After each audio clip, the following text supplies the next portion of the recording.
Hello friends, welcome to my YouTube channel RPF LDC exam by Abhishek Raj. आप सभी लोगों का आरपीएफ एलडीसी एग्ज़ाम के इस चैनल पे आप सभी लोगों का बहुत बहुत स्वागत है।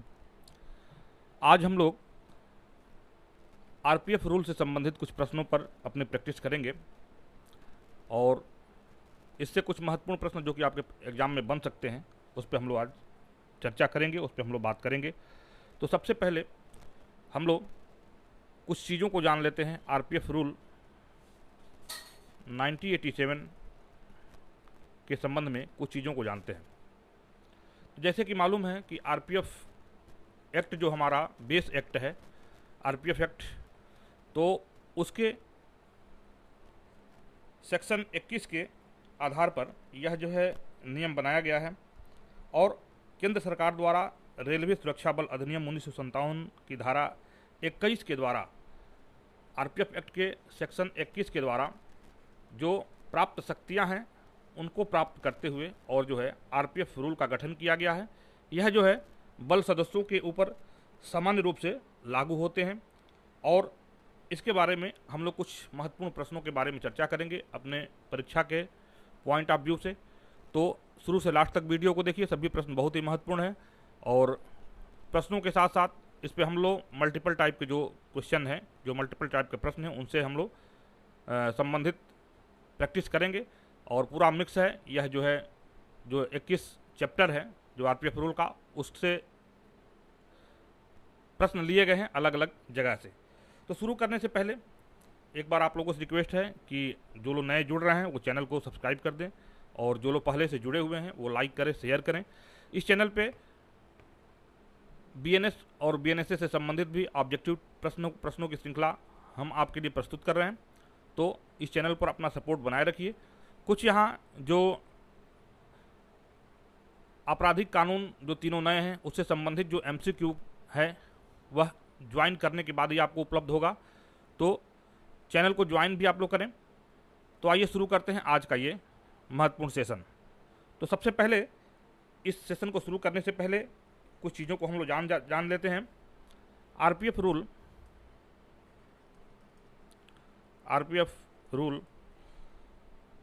1987 के जो संशोधन हैं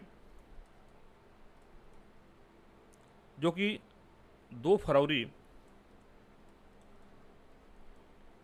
2018 को जो इसमें संशोधन हुआ था, उसके मुताबिक जो है मुख्य सुरक्षा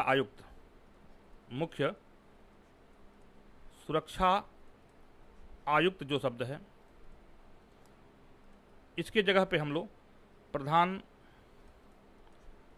मुख्य सुरक्षा आयुक्त शब्द को प्रयोग करेंगे। जहाँ भी ये शब्द आएंगे तो यह प्रधान मुसवा के रूप में इसको जानेंगे और जहाँ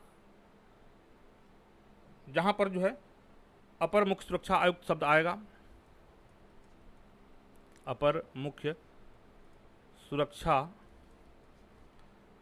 आयुक्त आएगा, उस जगह को हम लोग उस पद को जो है मुख्य सुरक्षा आयुक्त के नाम से इसको जानेंगे।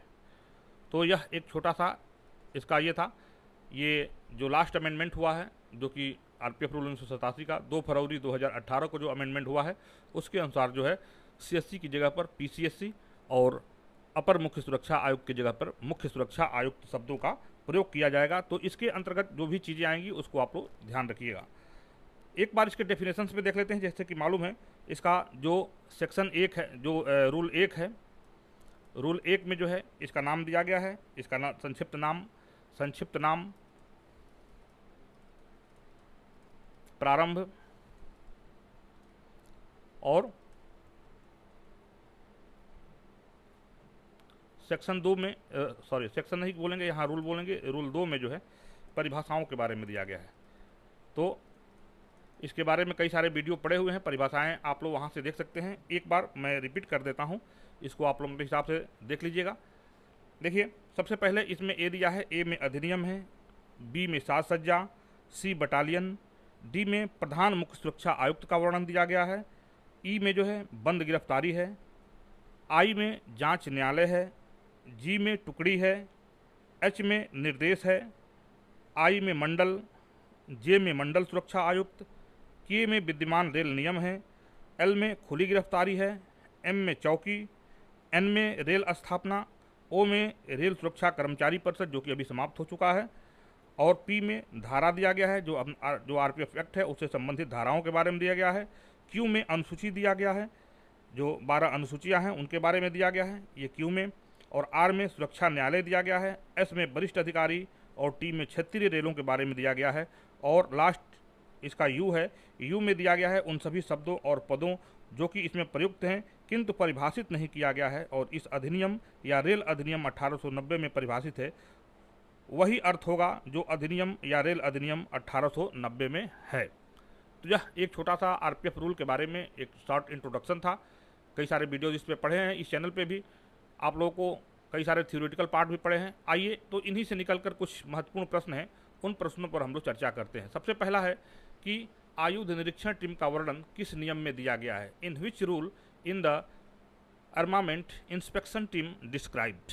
आइए इसके जो ऑप्शन दिए गए हैं इसको देखते हैं। ए में रूल 9 है, बी में रूल 10 है, सी में रूल 11 है और डी में रूल 12 है। तो आइए एक एक करके जो है सभी ऑप्शनों पर देखते हैं। 9 में जो है श्वान प्रशिक्षण के बारे में दिया गया है। श्वान प्रशिक्षण व प्रजनन जो कि दयाबस्ती नया दिल्ली में है। अगर 10 की बात करें तो 10 में जो है केंद्रीय शस्त्र स्टोर के बारे में दिया गया है, केंद्रीय शस्त्र स्टोर के बारे में दिया गया है। और अगर 11 की बात करें तो 11 में शस्त्र आयुध कर्मशाला के बारे में दिया गया है। यहाँ पे आयुध कर्मशाला के बारे में दिया गया है। और नियम 12 की बात करें तो नियम 12 में जो है निरीक्षण टीम के बारे में बात किया गया है, इंस्पेक्शन टीम के बारे में दिया गया है, इंस्पेक्शन टीम के बारे में दिया गया। तो इस प्रश्न का सही आंसर ऑप्शन नंबर डी होगा, जो पहले से ही हाईलाइट है, इसको आप लोग देख सकते हैं। यह कई बार इस तरह के प्रश्न आप पढ़े होंगे, लेकिन चूंकि परीक्षा का समय नज़दीक है इसलिए प्रैक्टिस करने के उद्देश्य से इस तरह का प्रयास हमारा है कि मल्टीपल टाइप के क्वेश्चन पर आपकी प्रैक्टिस कराई जाए। चलिए अगले प्रश्न के ऊपर चलते हैं। अगला प्रश्न इसमें क्या है? अगला प्रश्न संख्या 2 है, वेतन और भत्ते से संबंधित नियम किस नियम में दिया गया है? In which rule are the rules related to salary and allowance. चलिए इसके ऑप्शन पे हम बात करेंगे, उसके पहले आपके लिए एक प्रश्न है कि वेतन और भत्तों से संबंधित जो अध्याय है उसका क्या नाम है और कितने नंबर का अध्याय है, इसको आप लोग बताइए। कि वेतन, ये हमारा प्रश्न है, इसको आप लोग कमेंट सेक्शन दीजिएगा। वेतन व भत्तों से संबंधित आरपीएफ रूल के किस अध्याय में दिया गया है? इस प्रश्न का उत्तर आप लोग कमेंट सेक्शन में दीजिएगा। तो आइए बारी बारी से देखते हैं। सबसे पहले देखिए, वेतन और भत्ते से संबंधित नियम किस नियम में दिया गया, इस प्रश्न के लास्ट में हम बताएंगे भी। तो सब यह जो है ऑप्शन दिख रहा है नियम 77, ऑप्शन नंबर बी है नियम 78, ऑप्शन नंबर 3 है नियम 79 और ऑप्शन डी है नियम 80। तो बताइए इसमें जो है वेतन और भत्तों से संबंधित किसमें दिया गया है, किसमें जो है इसमें दिया गया है। तो सबसे पहले चलिए इस पर चर्चा कर लेते हैं हम लोग प्रत्येक ऑप्शन पे। रूल 77 में याद करिए, रूल 77 में क्या दिया गया है? इसमें डेपुटेशन के बारे में दिया गया है। डेपुटेशन यानी कि प्रतिनियुक्ति के बारे में दिया गया है, प्रतिनियुक्ति के बारे में दिया गया है। और इसमें बताया गया है कि बल सदस्य हैं, रेलवे सुरक्षा बल के जो बल सदस्य हैं, उनका जो है अन्य विभागों में जो प्रतिनियुक्ति होगा, जो डेपुटेशन पे जाएंगे, तो उसके संबंध में क्या प्रोसीजर है, उनके संबंध में क्या नियम है। अगर 78 की बात करें, नियम 78 जो कि आपका राइट आंसर यहाँ से क्लिक हो रहा है, तो इसमें वेतन और भत्तों के बारे में दिया गया है कि वेतन और भत्ते किस तरह के से दिए जाएंगे, कितने वेतन क्या होगा, उसके साथ जो भत्ते मिलेंगे वो क्या होंगे आरपीएफ रूल के मुताबिक। अगर 79 की बात करें तो इसमें जो है स्पेशल, इसमें जो है क्या दिया गया है, स्पेशल अलाउंसेस यानी कि विशेष भत्ते और वेतन की अतिरिक्त प्राप्ति यानी एक्स्ट्रा, और इसमें एक्स्ट्रा सैलरी एक्स्ट्रा सैलरी के बारे में इसमें बताया गया है। स्पेशल अनाउंस और एक्स्ट्रा सैलरी के बारे में बताया गया है कि जो है विशेष भत्ते और वेतन की जो अतिरिक्त प्राप्ति है उसके बारे में बताया गया है। वहीं अगर 80 की बात करें तो 80 बहुत महत्वपूर्ण है। यह आपके जो है ग्रेच्युटी पेंशन और चिकित्सकीय ग्रेच्युटी पेंशन व चिकित्सकीय सहायता से संबंधित इसमें प्रश्न दिया गया है, से प्रावधान दिया गया है। तो नियम 80 में जो है ग्रेच्युटी पेंशन और चिकित्सकीय से चीज़ों से संबंधित इसमें प्रावधान दिए गए हैं। चलिए अगले प्रश्न के ऊपर चलते हैं। अच्छा, हमारा प्रश्न था कि वेतन और भत्ते से संबंधित नियम किस अध्याय में दिए गए हैं, तो यह है अध्याय 5 चैप्टर 5। जैसे कि मालूम आप लोग 21 चैप्टर हैं इसमें, तो अध्याय 5 में दिया गया है वेतन और भत्तों से संबंधित जो प्रोविजन है यह अध्याय 5 में दिया गया है। इसमें जो है रूल 78 से लेकर और रूल 86 तक जो है प्रोविजन इसमें दिया गया है। चलिए अगले प्रश्न के ऊपर चलते हैं। प्रश्न संख्या 3 के ऊपर चलते हैं। प्रश्न संख्या 3 है, प्रशिक्षण का स्तरमान और पाठ्य विवरण का प्रयोजन किस नियम में है? In which rule is the purpose of standard of training and syllabus? चलिए आपको देखकर पता लगाना लग गया होगा कि यह किस चैप्टर से है। यह इसमें ऑप्शन दिया है नियम 62, ऑप्शन नंबर बी दिया है नियम 60 जो कि सही आंसर है, और तीसरा दिया है नियम 68 और चौथा दिया है नियम 29। आइए चर्चा करते हैं एक बारी बारी से चर्चा करते हैं प्रत्येक चैप्टर के ऊपर कि इसमें क्या क्या दिया गया है। तो सबसे पहले हम देखते हैं नियम 62 इसमें दिख रहा है, तो नियम 62 में क्या चीज़ें हैं इसके बारे में हम लोग देखते हैं। बहुत ही महत्वपूर्ण है यह विशेष पाठ्यक्रम के बारे में दिया गया है। स्पेशल सिलेबस के बारे में दिया गया है जो कि ट्रेनिंग सेंटर में और एकेडमी में समय समय पर जो है जो विशेष पाठ्यक्रम जो है जो आयोजित किए जाते हैं बल के एक अच्छे जानकारी के लिए, उसके बारे में दिया गया। 62 में विशेष पाठ्यक्रम दिया गया है। और अगर 60 की बात करें तो 60 में दिया गया है प्रशिक्षण का स्तरमान, जो कि सही आंसर है। प्रशिक्षण का स्तरमान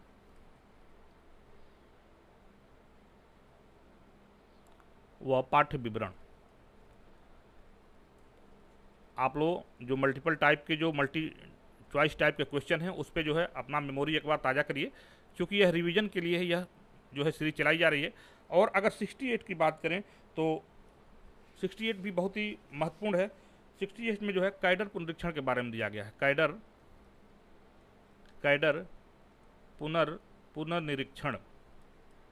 पुनरीक्षण के बारे में इसमें दिया गया है। और इसमें बताया गया है कि जो कैडर का पुनरीक्षण होगा, जो रिव्यू होगा, रिवीजन होगा, वो 5 साल में एक बार या उससे पहले सभी शाखाओं में किया जाएगा। जो कैडर पुनरीक्षण है हर 5 साल में उसका जो है पुनरीक्षण किया जाएगा। और अगर रूल 29 की बात करते हैं तो रूल 29 को एक बार चर्चा कर लेते हैं। जो रूल 29 हमारा है ये बहुत ही महत्वपूर्ण चैप्टर से अध्याय 4 से है, शक्तियाँ और उत्तरदायित्व। और इसमें दिया गया है कि आदेश जारी करने की अन्य वरिष्ठ अधिकारियों की शक्तियाँ। आदेश जारी करने की अन्य वरिष्ठ अधिकारियों की शक्तियों के बारे में दिया गया है। आप लोग अपना रिवीजन कीजिए। अगले प्रश्न के ऊपर चलते हैं। अगला प्रश्न देखते हैं। अगला प्रश्न है, किन परिस्थितियों में कोई नामांकित बल सदस्य अपना पद त्याग सकता है और यह किस नियम में दिया गया है? सकते हैं किस नियम में दिया गया है? यहाँ एक पोर्शन छूटा हुआ है, किस नियम में वर्णित है? किस नियम में वर्णित है? आइए देखते हैं। Under what circumstances can an enrolled member of the force resign in post? यानी कि अपने पोस्ट से रिजाइन किन परिस्थितियों में दे सकता है, इसके बारे में दिया गया है। तो आइए इसके ऊपर हम लोग चर्चा करते हैं। सबसे पहले ऑप्शन नंबर 1 देख लीजिए, 86 दे रहा है। तो 86 में क्या दिया है? 86 में दिया है कि अर्धवार्षिकता पर सेवानिवृत्ति। अर्धवार्षिकता पर सेवानिवृत्ति, इसका अगर साधारण अर्थ देखिए, अर्धवार्षिकता पर सेवानिवृत्ति का मतलब यानी सेवा काल समाप्त होने के बाद जो सेवानिवृत्ति होती है, रिटायरमेंट होती है, उसको जो है अर्धवार्षिकता पर सेवानिवृत्ति बोलते हैं। नियम 86 में यह दिया गया है। अगर नियम 83 की अगर हम लोग इसमें बात करते हैं तो नियम 83 का रहा है कि किन परिस्थितियों में कोई नामांकित बल सदस्य अपने पद का त्याग कर सकेगा। किन परिस्थितियों में जो है मेंबर ऑफ द फोर्स पद त्याग कर सकेगा, किन परिस्थितियों में मेंबर ऑफ द फोर्स अपना पद त्याग कर सकेगा, इसके बारे में दिया गया है। अगर वहीं 84 की बात करते हैं तो 84 में दिया गया है अयोग्य होने पर सेवानिवृत्ति। अयोग्य होने पर सेवानिवृत्ति, यानी कि अगर कोई फिजिकली अगर डिसेबिलिटी आ जाती है तो उस दौरान सेवानिवृत्ति जो है, यह जो भर्ती करने वाले जो अधिकारी है, जो नियोजक अधिकारी है, उसके द्वारा उसकी संस्तुति पर किया जा सकता है। और अगर 85 की बात करें तो शारीरिक और मानसिक अयोग्यता के आधार पर सेवानिवृत्ति, शारीरिक व मानसिक अयोग्यता के आधार पर सेवानिवृत्ति, इसके बारे में दिया गया है। यानी कि कोई बल सदस्य है, अगर ड्यूटी के दौरान कोई इस प्रकार की शारीरिक व मानसिक अयोग्यता हावी हो जाती है जिससे जो है बल का कार्य प्रभावित होता है, तो जो नियोजन अधिकारी है उनको उनकी संस्तुति पर उसको जो है सेवानिवृत्ति किया जा सकता है। अगले प्रश्न के ऊपर चलिए, प्रश्न संख्या 5 के ऊपर चलिए। प्रश्न संख्या 5 है सीसीबी का वर्णन किस नियम में दिया गया है। बहुत ही महत्वपूर्ण है। सबसे पहले तो हम लोग जान लेते हैं सीसीबी का फुल फॉर्म क्या होता है, इसके बाद से हम लोग आगे बढ़ते हैं। इसमें कुछ चीज़ें और हैं, इसको भी हम लोग देख लेते हैं। तो सबसे पहले देखिए, आप नियम 7 को देख लीजिए एक बार, उस पर हम बात कर लेते हैं। आरपीएसएफ, रेलवे सुरक्षा विशेष बल के बारे में दिया गया है कि रेलवे सुरक्षा बल की उतनी बटालियनें होगी और प्रत्येक बटालियनों में उतनी संख्या होगी जो महानिदेशक के द्वारा नियुक्त किए जाएंगे। यह जो है नियम 7 में दिया गया है। नियम 8 में जो है सीसीबी के बारे में दिया गया है। सीसीबी क्या है, यानी कि केंद्रीय अपराध ब्यूरो,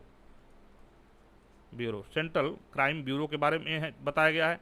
इसमें 2 शाखाएं इसके बारे में हैं। 8 का पॉइंट 8 में जब आप पढ़िएगा तो इसको ध्यान दीजिएगा। 8 का जो है पॉइंट 2 देखिएगा। पॉइंट 2 में दिया गया है कि इसमें एक केंद्रीय गुप्तचर विंग होगा। केंद्रीय गुप्तचर विंग होगा। ये केंद्रीय गुप्तचर विंग का काम क्या होगा, यह जो है अपराधों का टोह लगाएगा, पता लगाएगा। और दूसरा क्या होगा, डेटा एनालिसिस विंग होगा, जो कि जो डेटा होंगे जो उनको जो है रिकॉर्ड करेगा, यानी केंद्रीय रिकॉर्ड विंग। इसमें जो है दूसरा कौन होगा, केंद्रीय रिकॉर्ड विंग होगा। तो यह 8 में दिया गया है। 9 में आपने जान गया श्वान प्रजनन व प्रशिक्षण केंद्र, बार बार इसको रिपीट करते हैं, श्वान प्रजनन व प्रशिक्षण केंद्र के बारे में दिया गया है 9 में। और अगर 10 की बात करें तो 10 में जो है केंद्रीय शस्त्र स्टोर के बारे में दिया गया है। केंद्रीय शस्त्र स्टोर, इसके बारे में दिया गया है। कमेंट सेक्शन में आप लोग बताएं अगर इसमें किसी प्रकार का और कोई क्वेश्चन यहाँ से बनता है, कोई कन्फ्यूजन हो तो उसको बताएं। और अगर हमारी ये मेहनत आपको पसंद आती है तो वीडियो को ज़रूर शेयर करें, लाइक करें, और नए लोग जो जुड़ रहे हैं उसको सब्सक्राइब करें। प्रैक्टिस करने के लिए ये जो है MCQ का जो ये पोर्शन है ये बनाया गया है, और सभी सब्जेक्ट से आपको इस तरह के MCQ पर आपकी प्रैक्टिस की जाएगी। अगले प्रश्न के ऊपर प्रश्न क्या 6 का रहा है, वरिष्ठ अधिकारियों की ज्येष्ठता का वर्णन किस नियम में दिया गया है। In which rule is the seniority of senior officer describe. Senior officer की जो वरिष्ठता क्रम है उसके बारे में यहाँ से दिया गया है। तो आइए देखते हैं इसके एक जो है उस पर जो है हम लोग अपनी प्रैक्टिस करते हैं। सबसे पहले देखिए नियम 94, नियम 94 क्या कह रहा है, इसके बारे में ध्यान दीजिए, बताइए कमेंट सेक्शन में बताइए। नियम 94 में क्या दिया है, इसमें दिया गया है प्रारंभिक श्रेणी में ज्येष्ठता। प्रारंभिक श्रेणी में ज्येष्ठता, यानी कि अगर कोई बल सदस्य ओपन भर्ती के द्वारा अगर प्रारंभिक रूप से अगर बल में प्रवेश करता है, मेंबर ऑफ द फोर्स बनता है, तो उस स्थिति में जो उसका सीनियरिटी होगा उसका निर्धारण कैसे किया जाएगा उसके बारे में नियम 94 में दिया गया है। अगर नियम 95 की बात करें तो नियम 95 में दिया गया है वरिष्ठ अधिकारियों की ज्येष्ठता। जो वरिष्ठ अधिकारी हैं, जो सुपीरियर ऑफिसर हैं, उनकी ज्येष्ठता के बारे में दिया गया, उनकी सीनियरिटी के बारे में दिया गया है। वरिष्ठ अधिकारियों की ज्येष्ठता के बारे में दिया गया है, यानी उनके सीनियरिटी के बारे में दिया गया है। अगर नियम 96 की अगर बात करते हैं तो नियम 96 में दिया गया है सीधी भर्ती किए गए उम्मीदवारों की ज्येष्ठता। सीधे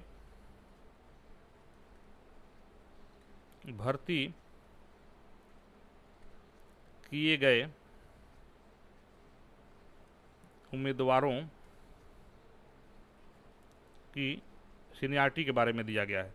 और अगर 97 की बात करें, 97 में दिया रहा है विभागीय पदोन्नति व्यक्तियों की ज्येष्ठता, यानी कि डिपार्टमेंटल प्रमोशन के द्वारा पदोन्नति हुए बल सदस्यों की ज्येष्ठता के बारे में दिया गया है नियम 97 में। तो ये चारों ऑप्शन थे, इसको आप लोग देख लीजिए। अगले प्रश्न के ऊपर चलते हैं। अगला प्रश्न है, रेलवे सुरक्षा विशेष बल के अधिकारियों की शक्तियों और उत्तरदायित्व का किस नियम में वर्णित है? बहुत ही महत्वपूर्ण प्रश्न है। और जो अध्याय 4, जो चैप्टर 4 है, जो कि वरिष्ठ अधिकारियों की, चैप्टर 4 अध्याय 4 क्या कहता है? अध्याय 4 से रिलेटेड है, महत्वपूर्ण है। इसका जो हेडिंग है, वरिष्ठ अधिकारियों की शक्तियाँ और उनके उत्तरदायित्व। इससे भी क्वेश्चन आपको आगे बनेंगे। और यह जो है, यह रूल 25 से लेकर और 44 तक का प्रोविज़न इसमें दिया गया है। 25 से 44 का प्रोविज़न दिया गया है अध्याय 4 में। चलिए इस पर एक बार हम लोग चर्चा करते हैं। सबसे पहले नियम 33 में देखते हैं। नियम 33 जो है, यह कह रहा है कि रेल सुरक्षा बल बटालियन के कमान अधिकारियों की शक्तियाँ और उत्तरदायित्व। आरपीएसएफ के कमान अधिकारियों की शक्तियाँ व उत्तरदायित्व के बारे में बताया गया है। इसमें कुछ चीज़ों को हम लोग देख लेते हैं। इसका जो है 33 का पॉइंट 2 देखिएगा, बहुत महत्वपूर्ण है। यहाँ से प्रश्न पूछे जाते हैं। मुख्य सुरक्षा आयुक्त रेल सुरक्षा विशेष बल, यानी इसमें जो है जो प्रधान, इसमें जो पीसीएससी आरपीएसएफ के बारे में इसमें दिया गया है। 33 का पॉइंट 2 में देखिएगा। और 33 का पॉइंट 3 में देख लीजिएगा। सॉरी, ये 33 का पॉइंट 3 ही है। इसमें जो है मुख्य सुरक्षा आयुक्त आरपीएसएफ के बारे में दिया गया है। अगर नियम 34 की अगर हम लोग बात करते हैं, तो नियम 34 में है कि रेल सुरक्षा विशेष बल के अन्य वरिष्ठ अधिकारियों की शक्तियाँ और उत्तरदायित्व। आरपीएसएफ के अन्य वरिष्ठ अधिकारियों की शक्तियाँ व उत्तरदायित्व, इसके बारे में दिया गया, 34 में दिया गया है। और 35 बहुत ही महत्वपूर्ण है। तो इसमें दिया गया है कि क्षेत्रीय रेलवे में, यानी जोनल रेलवे में, क्षेत्रीय रेलों में जो है पीसीएससी की शक्तियाँ और उत्तरदायित्व के बारे में यहाँ से दिया गया है। और अगर नियम 36 की बात करेंगे, तो अपर मुख्य सुरक्षा, यानी कि अभी वर्तमान में, जैसे अभी बताया 2018 के बाद मार्च 2018 मुख्य सुरक्षा आयुक्त मुसवा की शक्तियाँ और उत्तरदायित्व, इसके बारे में यहाँ बताया गया है। इसके 2 पार्ट हैं, इसमें भी देखिए जो महत्वपूर्ण है। 36 का जो पॉइंट 3, इसका जो है सब क्लॉज 2 में जो दिया हुआ है, उसको देख लीजिएगा। यह सबसे पहले क्या होगा, पार्लियामेंट क्वेश्चन देने का क्षेत्रीय स्तर पे उत्तरदायी होगा, ये उत्तरदायित्व है। और 36 के पॉइंट 3 का 3 देखिएगा, 36 के 3 का ये जो 3 है, ये भी महत्वपूर्ण है, इसको देख लीजिएगा। इसमें जो है क्षेत्रीय सुरक्षा नियंत्रण कक्ष का भार साधक अधिकारी होगा। क्षेत्रीय सुरक्षा नियंत्रण कक्ष का भार साधक अधिकारी। चलिए अगले प्रश्न के ऊपर चलते हैं। अगला प्रश्न देखते हैं। अंतर क्षेत्रीय स्थानांतरण किस नियम के अंतर्गत किया जाता है? बहुत ही महत्वपूर्ण प्रश्न है, इसको देख लीजिएगा। यह बल सदस्यों का बांटा जाना और उनका ये है, तो इसके बारे में आइए हम लोग देख लेते हैं एक बार कि जो क्षेत्रीय रेलों में जो है। और सबसे पहले जान लीजिए कि यह जो है अध्याय 9, चैप्टर 9 का ये प्रश्न है। अध्याय 9 से ये प्रश्न बना हुआ है। और अध्याय 9 का है आंतरिक प्रबंधन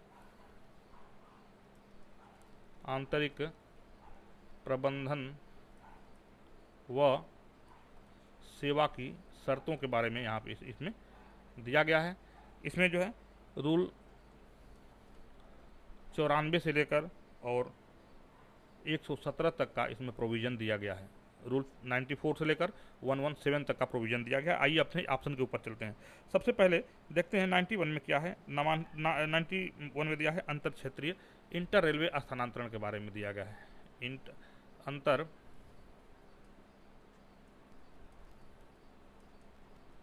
क्षेत्रीय स्थानांतरण के बारे में दिया गया है 91 में। अगर वहीं 92 की बात करते हैं तो 92 में जो है टाइम टू टाइम जो स्थानांतरण होता है, समय समय पर स्थानांतरण के बारे में दिया गया है कि समय समय पर जो बल की जो मांग होती है उसके हिसाब से जो स्थानांतरण होते हैं उनके बारे में दिया गया है। और अगर 93 की बात करें 93 में करें तो इसमें बता रहा है कि समय समय पर स्थानांतरण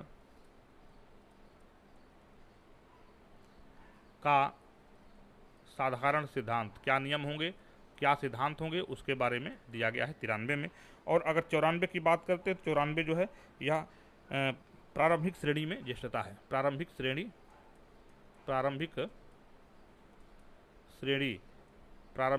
में ज्येष्ठता। इसका मतलब ये हुआ कि जो आपका बिल्कुल प्राइमरी जो स्टेज है उस पर आपकी सीनियरिटी किस तरह से फिक्स की जाएगी, इसके बारे में बताया गया है।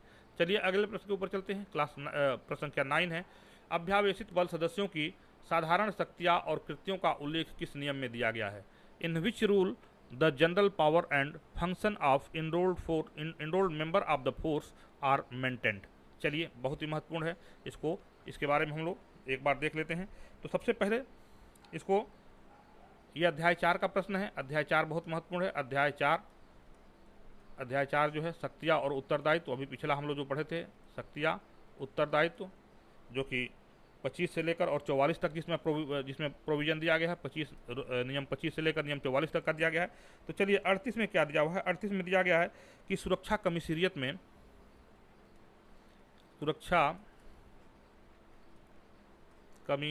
में साथ साथ आप लोग प्रैक्टिस करते रहिए। तैनात अन्य वरिष्ठ अधिकारियों की सुरक्षा कमिश्नरियत में तैनात अन्य वरिष्ठ अधिकारियों की शक्तियाँ व उत्तरदायित्व के बारे में इसमें दिया गया है। अगर नियम 39 की बात करते हैं, नियम 39 दिया है, इसमें जो है इसमें मंडल सुरक्षा आयुक्त, इसमें मंडल 39 में क्या दिया है, मंडल सुरक्षा आयुक्त की शक्तियाँ और उत्तरदायित्व के बारे में दिया गया है इसमें जो है। अगर 40 की बात करते हैं, 40 में दिया गया है कि मंडल के अन्य वरिष्ठ अधिकारियों की शक्तियाँ और उत्तरदायित्व के बारे में दिया गया है। और 41 जो है, 41 में दिया गया है नामांकित बल सदस्यों की साधारण शक्तियाँ और उत्तरदायित्व। नामांकित बल सदस्यों की साधारण शक्तियाँ और उत्तरदायित्वों के बारे में इसमें दिया गया है। इसमें 41 का जो पॉइंट 1 है, 41 का क्लॉज 1 है, इसमें बताया गया कि नामांकित बल सदस्यों के जो प्राथमिक कृत्य होंगे वो कौन कौन से होंगे। अपने से बड़े अधिकारियों की बातों को मानना, उनके उचित आदेशों का पालन करना, रेल में आए हुए किसी भी बाधा को समाप्त करना, इस तरह के तमाम जो है इसमें जो है जो प्राथमिक कर्तव्य हैं उसके बारे में दिया गया है, जो कि 11 में दिए गए हैं। और 41 के पॉइंट 2 में दिया गया है, 41 के क्लास 2 में दिया गया है कि नामांकित बल सदस्यों के जो अन्य कृत्य होंगे, कौन कौन से काम होंगे, अन्य कृत्य होंगे, उसके बारे में दिया गया है। 41 के क्लास 2 का सब क्लास 7 में दिया गया है कि सीआरपीसी की जो धारा 39.1 है, इसमें बताए गए सूचना जो रेल संबंधी से सूचना है उसके संबंध में कोई घटना होने पर सूचना देना। और 41 के पॉइंट 2 का 11 में दिया गया है कि रेलवे एक्ट की कार्रवाई को करना। इसके बारे में यह जो 41 है, 41 में 8-10 पॉइंट है, इसको देखिएगा। अगले प्रश्न के ऊपर चलते हैं। प्रश्न संख्या 10 क्या करा है, वरिष्ठ अधिकारियों की भर्ती और प्रोन्नति किस नियम में दिया गया है। In which rule is the recruitment and promotion to senior officer. यहाँ पे गिवन ये दिया हुआ है, इसके बारे में आइए बात करते हैं। तो सबसे पहले देखते हैं इसमें नियम 53 में क्या दिया है। नियम 53 जो है बहुत ही महत्वपूर्ण है, करार का निष्पादन, अत्यंत महत्वपूर्ण है यह, इसको याद कर लीजिएगा। करार का निष्पादन या संपादन। अगर नियम 54 की बात करें तो नियम 54 में वरिष्ठ अधिकारियों का कैडर के बारे में दिया गया है कि जो वरिष्ठ अधिकारी होंगे उनका कैडर क्या हो गया, वरिष्ठ अधिकारियों का कैडर, इसके बारे में दिया गया है। और अगर नियम 55 की बात करते हैं तो नियम 55 में दिया गया कि वरिष्ठ अधिकारियों की भर्ती और पदोन्नति, वरिष्ठ अधिकारियों की भर्ती व पदोन्नति के बारे में दिया गया है। तो इस लिहाज से इस प्रश्न का सही ऑप्शन जो है ऑप्शन नंबर डी होगा। अगले प्रश्न के ऊपर चलते हैं। प्रश्न संख्या 11 का है, नामांकित बल सदस्यों की प्रोन्नति की प्रक्रिया किस नियम में दिया गया है। In which rule is the process of promotion of nominated force member describe. आइए इसके बारे में हम लोग देखते हैं। सबसे पहले हम लोग देखते हैं 78 में वेतन और भत्ते, जो अभी हम लोग अध्याय 5 का जो है ये जो अध्याय 6 का जो प्रश्न है, अध्याय 78 में क्या है, वेतन व भत्ते। बार बार ये चीज़ें आपके सामने आ रही हैं, आपको याद करने के लिए, प्रैक्टिस करने के लिए बार बार इसको रिपीट करिए अपने दिमाग में। अगर 79 की बात करते हैं तो 79 में दिया विशेष भत्ते और वेतन की अतिरिक्त प्राप्ति जो है, एक्स्ट्रा जो है, एक्स्ट्रा वेतन, एक्स्ट्रा सैलरी व भत्ते, इसके बारे में दिया गया है। और अगर नियम 82 की बात करते हो, 82 में जो है नियुक्ति की अवधि दिया गया है, नियुक्ति की अवधि, नियुक्ति की अवधि के बारे में इसमें दिया गया है। अगर नियम 83 की बात करें तो नियम 83 में बताया जा रहा है कि किन परिस्थितियों में कोई बल सदस्य पद का त्याग कर सकता है, पद त्याग कर सकता है, किन परिस्थितियों में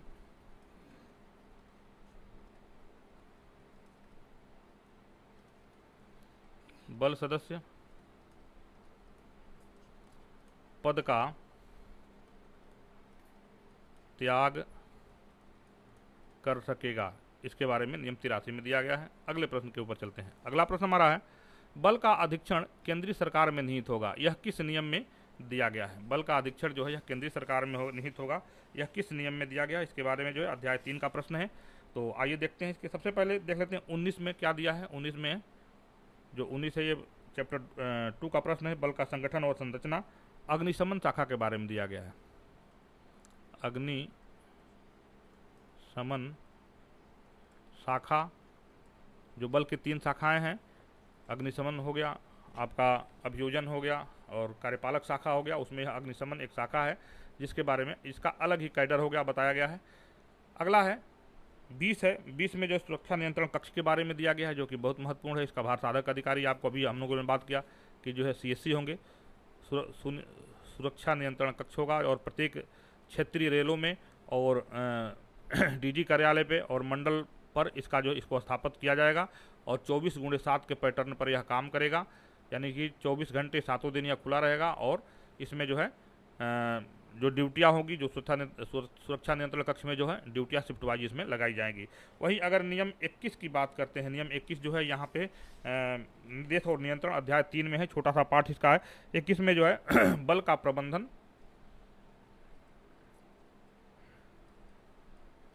बल का प्रबंध व अधीक्षण के बारे में दिया गया है। इसमें बताया गया है कि बल का जो है संघ स्तर पर इसका जो है अधीक्षण जो है केंद्रीय सरकार में निहित होगा, और क्षेत्रीय रेल में जो है इसका प्रशासन जो है PCSC के अंतर्गत किया जाएगा, जो कि उस क्षेत्रीय रेल के जो महाप्रबंधक होंगे उनके साधारण पर्यवेक्षण में काम करेंगे।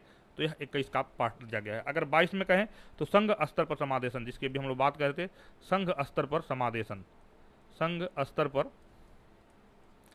स्तर पर इसका समादेशन कौन करेगा, तो यह केंद्रीय सरकार के द्वारा इसका किया जाएगा। अगले प्रश्न के ऊपर चलते हैं। प्रश्न संख्या 13 क्या कर रहा है, नियुक्ति की अवधि का निर्धारण किस नियम में किया गया है। नियुक्ति की अवधि का निर्धारण किस नियम में किया गया है, आइए इसके ऊपर हम लोग बात करते हैं। तो सबसे पहले जो है यह अध्याय 7 का प्रश्न है, यहाँ से देखते हैं। ये अध्याय 6 का प्रश्न है, वेतन पारिश्रमिक, किसका नाम है, अध्याय 6। अध्याय से भी कभी कभी प्रश्न बन जाते हैं। अध्याय 6 है और इसका जो है शीर्षक है वेतन पारिश्रमिक व सेवा की अवधि, इसका है छोटा सा सेक्शन है 78 से लेकर, इसमें जो है रूल 78 से लेकर और इसमें जो है 86 तक का इसमें प्रोविज़न दिया गया है, जिसमें से वेतन भत्तों से संबंधित होकर और जो सेवानिवृत्ति वगैरह है उसके बारे में दिया गया है। तो सबसे पहले देखते हैं 81 में क्या दिया है। 81 में दिया गया है कि वेतन और भत्तों से कटौतियाँ, वेतन और भत्तों से कटौतियाँ। अगर 82 की बात करें तो 82 में जो है दिया है नियुक्ति की अवधि, अपॉइंटमेंट की जो डेट होता है, नियुक्ति की जो अवधि होती है उसके बारे में इसमें दिया गया है। अगर 83 की बात करें तो इसमें दे रहा है कि किन परिस्थितियों में, किन सरकमस्टांसेस में, किन परिस्थितियों में कोई बल सदस्य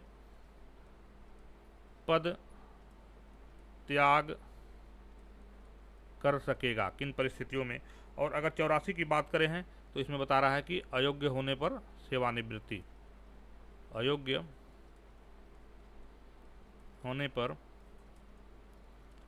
सेवानिवृत्ति के बारे में दिया गया है, यह नियम 84 में। अगला प्रश्न है प्रश्न संख्या 14 का है कि वरिष्ठ अधिकारियों को मजिस्ट्रेट की शक्तियाँ किस नियम के अंतर्गत प्राप्त होती है। बहुत ही महत्वपूर्ण प्रश्न है, इसको एक बार इसका उत्तर देने का प्रयास करिए। तो सबसे पहले हम लोग देखते हैं कि नियम 29, सबसे पहले देखते हैं नियम 29 शक्तियाँ और उत्तरदायित्व, जो हमारा चैप्टर 4 है, अध्याय 4 का जो है, जो कि 25 से लेकर 44 है, उसी के बीच का प्रश्न है। तो सबसे पहले हम लोग देख लेते हैं 29 में। तो 29 में क्या है इसके बारे में देखते हैं। आदेश जारी करने की वरिष्ठ अधिकारियों, आदेश जारी करने की अन्य वरिष्ठ अधिकारियों की शक्तियाँ, अन्य वरिष्ठ अधिकारियों की शक्तियाँ। और अगर 30 की बात करें तो नियम 30 में बताया गया है मजिस्ट्रेटियल पावर के बारे में, यानी कि मजिस्ट्रेट की शक्तियाँ, मजिस्ट्रेट की शक्तियाँ, ये बहुत ही महत्वपूर्ण है। और इसी के आधार पे जो है, जो वरिष्ठ अधिकारी हैं जिन्होंने कि बल में, जो कि सहायक महानिदेशक, सीनियर कमांडेंट और कमांडेंट जिन्होंने 7 साल अपनी सर्विस कर ली है, बल में अपना 7 साल का सर्विस कर लिए हैं, उनको जो है मजिस्ट्रेट का पावर उनको मिला हुआ है, नियम 30 में यह बताया गया है। अगर नियम 31 की बात करें तो नियम 31 में दिया गया है कि वरिष्ठ अधिकारियों द्वारा उन सभी शक्तियों का प्रयोग किया जाएगा जो उनके अधीनस्थ अधिकारियों के द्वारा प्रयोग किया जाता है। वरिष्ठ अधिकारियों द्वारा उन सभी शक्तियों का प्रयोग किया जाना जो अधीनस्थों के द्वारा, अधीनस्थ अधिकारियों के द्वारा किया जाता है, इसके बारे में दिया गया है। और अगर 32 की बात करें तो महानिदेशक के मुख्यालय में वरिष्ठ अधिकारियों की शक्तियाँ और कृत्य, यानी कि डीजी हेडक्वार्टर में वरिष्ठ अधिकारियों की शक्तियाँ व उत्तरदायित्व के बारे में दिया गया है, यह नियम 32 में। आइए अगले प्रश्न के ऊपर चलते हैं। क्षेत्रीय रेल में पीसीएससी की शक्तियों और उनका उत्तरदायित्व किस नियम में दिया गया है। ये अध्याय 4 का ही प्रश्न है, चैप्टर 4 का ही प्रश्न है। चैप्टर 4 से बहुत सारे प्रश्न बन सकते हैं। तो देखिए सबसे पहले नियम 35 को देखते हैं एक बार। नियम 35 में दिया हुआ है कि क्षेत्रीय रेलों में वरिष्ठ अधिकारियों, प्रधान मुख्य सुरक्षा आयोग की क्षेत्रीय रेलों में पीसीएससी की शक्तियाँ और उत्तरदायित्वों के बारे में दिया गया है, यह जो है 35 में। और अगर 36 की बात करते हैं तो 36 में भी हम लोग बात करते हैं कि क्षेत्रीय रेलों में सीएससी की शक्तियां और उत्तरदायित्व के बारे में दिया गया है। अगर हम पॉइंट 31 की बात करते हैं तो इसमें जो हमारा रूल 31 में करा है कि वरिष्ठ अधिकारियों द्वारा उन सभी शक्तियों का प्रयोग किया जाता है जो उनके अधीनस्थों के द्वारा प्रयोग किया जाएगा। और अगर हम लोग 32 की बात करते हैं तो महानिदेशक के मुख्यालय में वरिष्ठ अधिकारियों की शक्तियाँ और कृत्य क्या क्या होंगे उसके बारे में बताया गया है नियम 32 में। चलिए अगले प्रश्न के ऊपर चलते हैं। डीपीसी डिपार्टमेंटल प्रमोशन कमेटी इस किस नियम में है, इसके बारे में बताया जा रहा है। DPC is which rule. अब चलिए यहाँ से प्रश्न हम लोग देखते हैं। इसमें जो है सबसे पहले देखते हैं 67 क्या है आपका। 67 कह रहा है कि यह जो है अनुशासनिक नियंत्रण के बारे में बता रहा है। अनुशासनिक नियंत्रण के बारे में यहाँ से बताया जा रहा है। और इसमें बताया गया है, इसका जो है एक है 67 का 1 में बताया गया है कि प्रशिक्षण के दौरान जो प्रधानाचार्य होंगे ट्रेनिंग सेंटर के, उनके अनुशासन व नियंत्रण में जो है जो भी रिक्रूट जो भी ट्रेनीज होंगे उनके अनुशासनिक नियंत्रण में रहेंगे। और दूसरा इसका पॉइंट एक उसमें और दिया गया है कि सीधी भर्ती किया गया बल सदस्य को किसी कारण से जो लेखबद्ध किए जाएंगे सेवा मुक्त कर सकता है। यानी पीसीएससी के अनुशंसा पर से अनुमति लेकर और प्रधानाचार्य जो है वह क्या सेवा मुक्त कर सकता है अगर वह उसके योग्य नहीं पाता है। तो अगर 69 की बात करें तो 69 में जो है प्रमोशन का आधार बताया गया है। प्रमोशन का यानी पदोन्नति का आधार बताया गया है।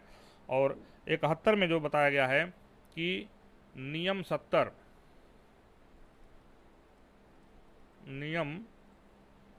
के अधीन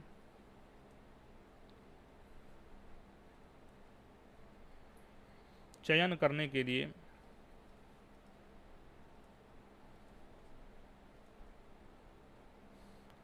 विभागीय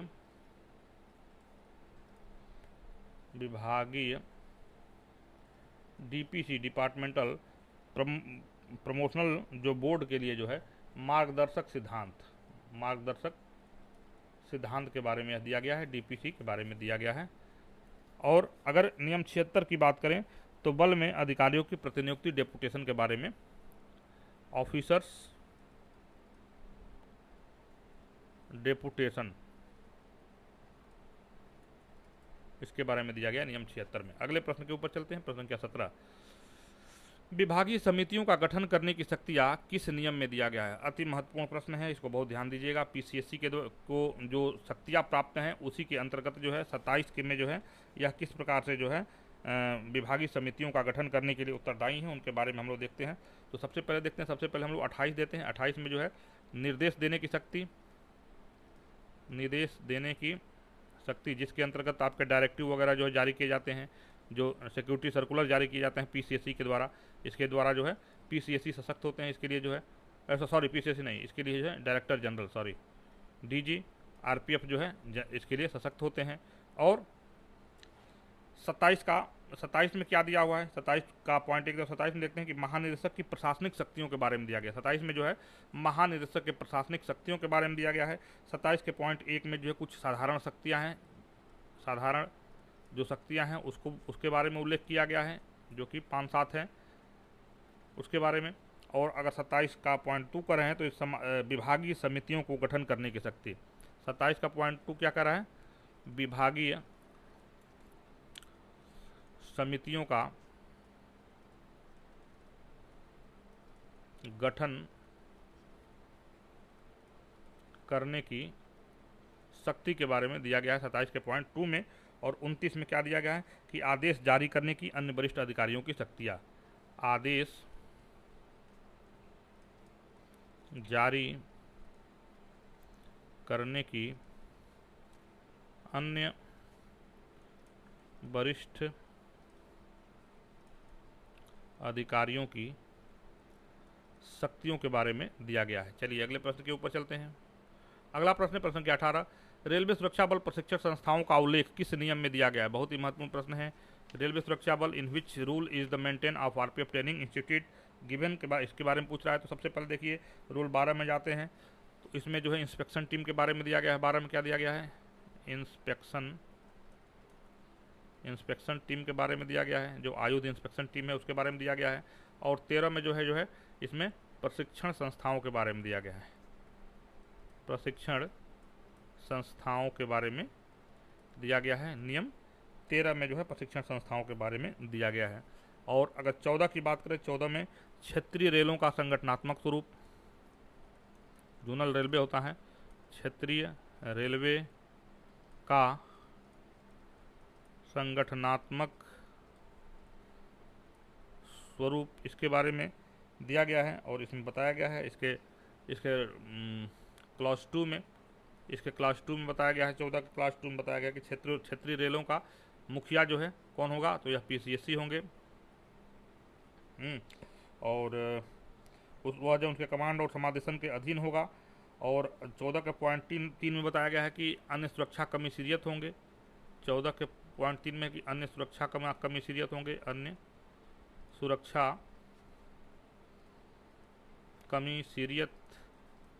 सुरक्षा कमिश्रियत होंगे।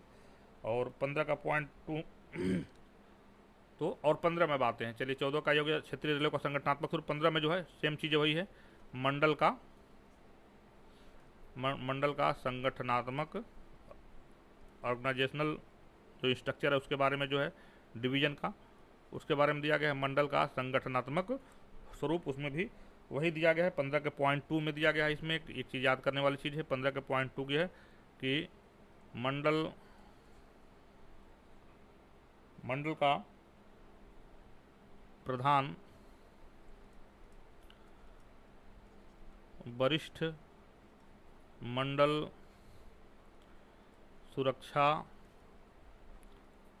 आयुक्त होंगे, जो कि पीसीएससी के पर्यवेक्षण में कार्य करेंगे। चलिए अगले प्रश्न के ऊपर चलते हैं। अगला प्रश्न देखते हैं, प्रश्न क्या 19 क्या है। प्रारंभिक श्रेणी में ज्येष्ठता का निर्धारण किस नियम के अंतर्गत किया जाता है? कई बार रिपीट हो चुका है, इसको फिर भी एक बार देख लेते हैं। सबसे पहले देखिए नियम 94 में क्या दिया हुआ है। नियम 94 में दिया है प्रारंभिक श्रेणी में ज्येष्ठता के बारे में। इसमें दिया गया है प्रारंभिक श्रेणी में ज्येष्ठता क्या होगी। अध्याय 8 आंतरिक प्रबंधन व सेवा की शर्तें और ज्येष्ठता के बारे में दिया गया है। तो इसमें 94 में क्या हो गया? प्रारंभिक श्रेणी में ज्येष्ठता, प्रारंभिक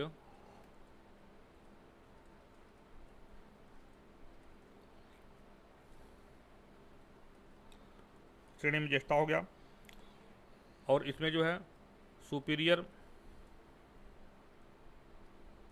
जो ऑफिसर हैं उनके सीनियरिटी के बारे में दिया गया है। और अगर 96 में देखें, 96 में सीधे भर्ती किए गए उम्मीदवारों की ज्येष्ठता, सीधे भर्ती किए गए उम्मीदवारों की ज्येष्ठता के बारे में, उनके सीनियरिटी के बारे में बताया गया है। और 97 में दिया गया है कि विभागीय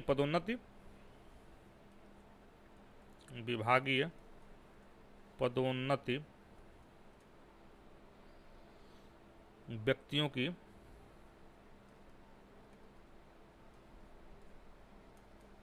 ज्येष्ठता। चलिए अगले प्रश्न के ऊपर चलते हैं। प्रश्न संख्या 20 बता रहा है कि सीमित विभागीय प्रतियोगिता आयोजित करने के लिए मार्गदर्शक सिद्धांत, guiding principle of conducting limited departmental competition, इसके बारे में दिया गया है, जिसके लिए हम लोग तैयारी कर रहे हैं। इसके बारे में बताया जा रहा है। तो सबसे पहले देख लीजिए नियम 70 क्या कह रहा है। नियम 70 जो है यह कह रहा है कि नामांकित बल सदस्यों की पदोन्नति की प्रक्रिया, नामांकित बल सदस्यों के प्रोन्नति की प्रक्रिया के बारे में दिया गया है। वहीं रूल 71 में जो दिया गया है कि सीमित नियम 70 के अधीन चयन करने के लिए विभागीय प्रोन्नत समिति का मार्गदर्शक सिद्धांत, इसमें जो है मार्गदर्शक सिद्धांत इसमें दिया गया है। मार्गदर्शक सिद्धांत के नियम 70 के अंतर्गत जो है विभागीय पदोन्नति का जो मार्गदर्शक सिद्धांत क्या होगा। और ये 72 में दिया गया है कि सीमित विभागीय परीक्षा के आधार पर विभागीय पदोन्नति इसके बारे में दिया गया है। और 73 में जो है दिया गया है कि उत्कृष्ट कर्मचारियों की प्रोन्नति, यानी कि उत्कृष्ट कर्मचारियों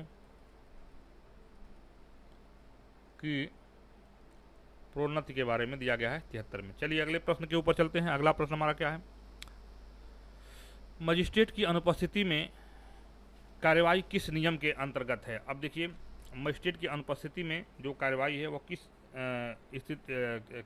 किस में दिया गया है, इसके बारे में हम लोग चलिए एक बार बात कर लेते हैं। तो सबसे लास्ट में जो है हम लोग आते हैं जो है इसका नियम 243 में क्या दिया है। नियम 243 के पॉइंट 1 इसमें चूंकि ऑप्शन में दिया गया है, तो नियम 243 कह रहा था कि विधि विरुद्ध जमाव को तितर बितर करना। नियम 243 क्या कह रहा है कि विधि विरुद्ध जमाव को तितर बितर करने से संबंधित प्रोविजन इसमें दिया गया है। इसमें दिया गया है कि जो है मजिस्ट्रेट की प्रतिनियुक्ति के लिए अनुरोध किया जाएगा। अगर इस तरह का कोई कहीं विधि विरुद्ध जमाव होता है, कोई इस तरह की भीड़ इकट्ठा होती है, तो मजिस्ट्रेट की प्रतिनियुक्ति के लिए उसमें जो है अनुरोध किया जाएगा। और जब मजिस्ट्रेट न हो तो बल के वरिष्ठ अधिकारी भीड़ को तितर बितर कराएगा और गिरफ्तारी भी सुनिश्चित करेगा। जो बल के वरिष्ठ अधिकारी हैं, जिनको मजिस्ट्रेटियल पावर मिला हुआ है, वह जो है गिरफ्तारी को सुनिश्चित करेंगे और भीड़ को तितर बितर कराने के संबंध में आदेश देंगे। और इसमें अगर गोली चलाने की स्थिति आती है, अगर फायर खोलने की आदेश आती है, तो मजिस्ट्रेट के आदेश पर ही गोली चलाया जाएगा, अपने आप नहीं चलाया जाएगा, मजिस्ट्रेट के आदेश पर गोली चलाया जाएगा। और घायलों के जो है प्राथमिक चिकित्सा की व्यवस्था की जाएगी और उसकी एक रिपोर्ट बनाई जाएगी कि कितनी राउंड गोली चली है, और उसका ब्यौरा भी भार साधक अधिकारी और निकटतम पुलिस थाने को देना पड़ेगा। ये 243 का प्रोविजन में दिया हुआ है। और 243 का पॉइंट 2 वही पूछ रहा है कि मजिस्ट्रेट की अनुपस्थिति में कार्रवाई, तो वही कह रहा है कि जब मजिस्ट्रेट न हो तो बल के वरिष्ठ अधिकारी भीड़ को तितर बितर कराएगा और गिरफ्तारी सुनिश्चित की जाएगी। यानी कि मजिस्ट्रेट की अनुपस्थिति में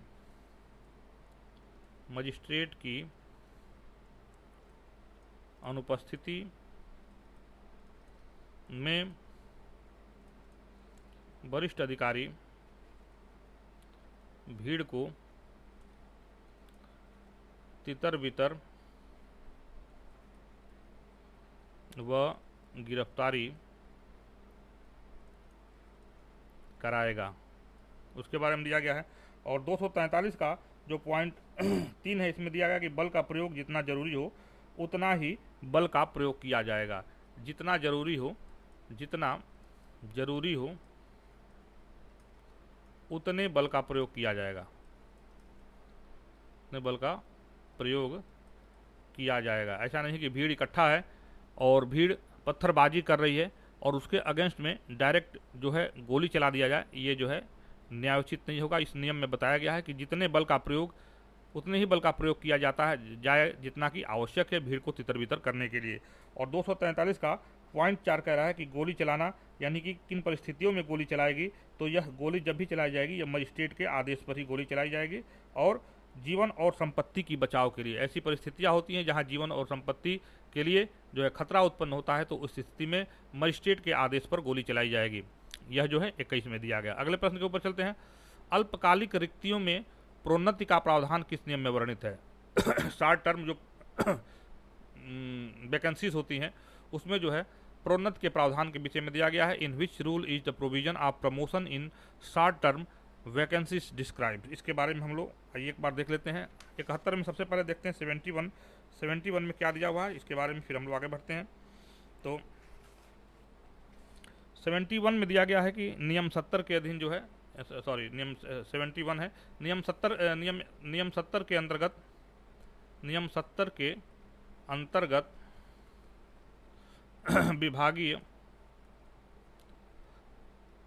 पदोन्नति का मार्गदर्शक सिद्धांतों के बारे में दिया गया है। और 74 में दिया गया है कि अल्पकालिक रिक्तियों पर पदोन्नति, शॉर्ट टर्म जो वैकेंसीज होती है, रिक्तियों पर पदोन्नति, इसके बारे में दिया गया है। और अगर क्षेत्र की बात करते हैं तो क्षेत्र में दिया गया है कि बल के अधिकार, इसमें डेपुटेशन के बारे में बात किया जाता है, बल के अधिकारियों का डेपुटेशन के बारे में बात किया गया है। और अगर 75 की बात करें तो 75 में जो है सहायक कर्मचारियों के लिए जो विशेष उपबंध, सहायक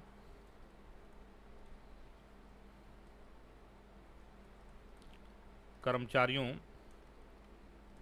के लिए विशेष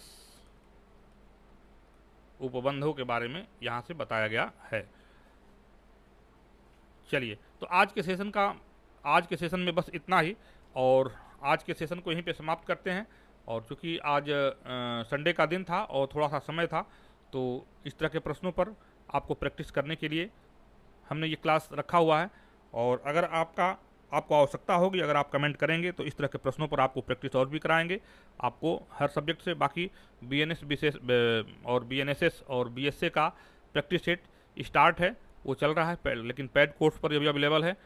10 दिन 15 दिन के बाद वो यहाँ भी अवेलेबल होगा, जो आंशिक रूप से जहाँ तक हम लोग सक्षम होंगे उसको करने का प्रयास करेंगे। तो आज के क्लास में बस इतना ही, मिलते हैं अगले क्लास में। तब तक के लिए अपना ध्यान रखिए, अपनी तैयारी को जारी रखिए। नमस्कार।